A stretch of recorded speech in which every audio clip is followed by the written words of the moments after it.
Ortaklayla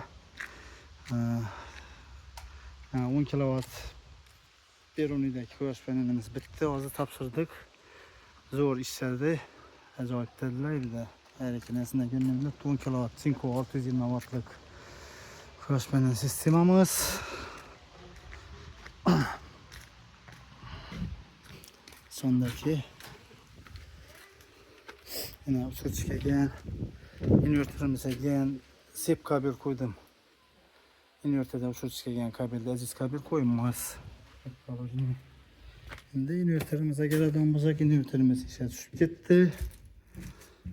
Yani geç borcuna karamazsan kuyaş patlatırımızı 2538 watt. Başta 3 kW bir tuttu. Yürü veremiz yine. Şimdi burada ne bezapaslı serakarımız şimdi. 63'lik avtomat uçurçuktan invertere gelen DC monozaçta perdaklayıtıl monozaçta perdaklayıtıl DC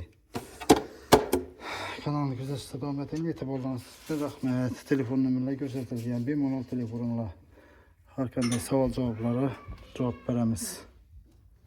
Hamit ha istedim ben ya koyacağız istedim ben kamera alt tutma. Hava zakoni normal.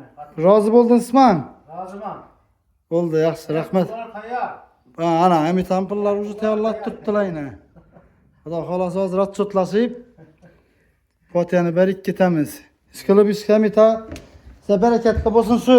Foyda keltirib turgan vaqti. Sizlerin işlerin olmadığını versin. Hamit ham ukasimisiz? Ha, gör ishsada qang. Hammasi normal deding. Asa kanalni kuzatishda davom etinglar. Telefon qilaverasizlar bemalol. Rahmat amma.